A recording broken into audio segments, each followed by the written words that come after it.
ఇప్పుడే 'బ్రాట్' అనే మూవీ అయితే చూడడం జరిగింది భయ్య. ఈ మూవీ ఎప్పుడో రిలీజ్ అయింది. కానీ నాకు చూసే ఇంట్రెస్ట్ లేక అలా చూడకుండా వదిలేసాననమాట.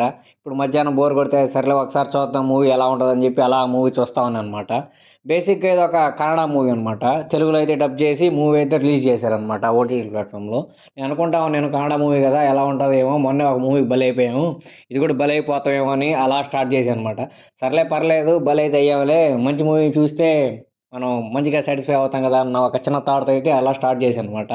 మూవీ అంతా చూసేసరికి నాకు లాస్ట్‌కొచ్చేసరికి అరే! ఏదో పర్లేదే మూవీ బానే ఉందిరా అన్న ఫీలింగ్ అయితే కలిగిందనమాట. ఎందుకంటే మూవీ అంతా మనీ చుట్టూ తిరుగుతా ఉంటదనమాట. మనీ చుట్టూ తిరుగుతుంటూ అలా ఇంట్రెస్ట్‌గా చూస్తా ఉన్నాననమాట. అంటే మూవీ అంతా అలా పోతా ఉంటదనమాట. మీకు అర్థమవుతది నెక్స్ట్ ఏం జరుగుతది? ఏం జరుగుతదని చెప్పి.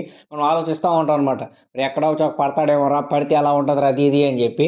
కానీ అట్లా ఏం గాకుండా అలా హైలోనే తీసుకెళ్తాడనమాట మిమ్మల్ని డైరెక్టరు. ఎక్కడ మీరు అనుకున్నదైతే ఏమీ జరగదనమాట. డైరెక్టర్ ఏవైతే అనుకున్నాడో అదే చూపిస్తాడనమాట. మూవీ కాన్సెప్ట్ ఏం లేదు. నిజాయితీని, నీతిని నమ్ముకొని ఒక అబ్బాయి అయితే బతుకుతా ఉంటాడనమాట.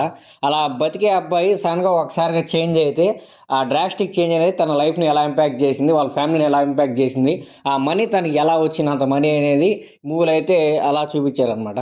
మూవీ చుట్టూ బెట్టింగ్‌లోనే జరుగుతా ఉంటదనమాట. ఐపీఎల్ బెట్టింగ్ అని మెయిన్‌గా క్రికెట్ బెట్టింగే అట్లా స్కామ్స్ ఎలా జరుగుతాయి బెట్టింగ్‌లో అది ఇది అని చెప్పి చాలా అంటే చాలా క్లియర్‌గా అయితే చూపిచ్చారనమాట. అలా మూవీ పోతున్నంత సేపు బానే ఉంటది. క్లైమాక్స్ వచ్చేస్తది ఏందిరా బాబు ఈ ట్విస్ట్ అనుకుంటా ఉంటాం. కానీ క్లైమాక్స్ ఇంకా ఆ ట్విస్ట్ తర్వాత కూడా కొన్ని సీన్స్ ఉంటాయనమాట. అది చూసాక సాటిస్ఫై అవుతాం అనమాట. ఓకే. మనం అనుకుందే జరుగుతుంది. ఏం కాలేదు అలా అని చెప్పి కొంచెం మీరైతే సాటిస్ఫై అవుతారనమాట. సో, మూవీ అయితే పర్లేదు. ఒకసారైతే చూడొచ్చు. బెట్టింగ్ గాని లేకపోతే మనీ అంటే ఏమన్నా ఆశ ఉన్నోళ్ళు లైక్ ఏదో ఒకటి సంపాదించాలిరా అది ఇది అని చెప్పి మంచి ఊపులో ఉంటారు కదా! రోజు మోటివేషన్ వీడియోస్ చూస్తా. వాళ్ళైతే ఈ మూవీని అయితే ఖచ్చితంగా చూడండి. ఎందుకంటే ఈ మూవీ చూస్తే మీకు కూడా ఒక మోటివేషన్, ఊపు ఏదో ఒకటి వస్తదేమో. ఎందుకంటే ఎవరిని ఎలా మాట్లాడాలి, ఎవరిని ఎలా వంచాలి, ఎవరితో ఎలా కలవాలి, ఎలా కలిసిపోవాలి, ఎలా కనుమరుగవ్వాలని చెప్పి మూవీలో చాలా అంటే చాలా బాగా చూపించారు. మెయిన్‌గా ఈ బెట్టింగ్ చేసే వాళ్ళకైతే చాలా ఇంట్రెస్టింగ్‌గా అనిపిస్తదేమో మూవీ. ఇలాంటివి గాని వాళ్ళు కూడా ఎక్స్‌పీరియన్స్ చేసుంటే. సో, ఎవరైనా ఇంట్రెస్ట్ ఉన్నోళ్ళైతే బెట్టింగ్ అయ్యి ఉన్నోళ్ళు ఖచ్చితంగా ఈ మూవీ చూసే ప్రయత్నం అయితే చేయండి. మూవీ పేరైతే 'బ్రాడ్' అనమాట.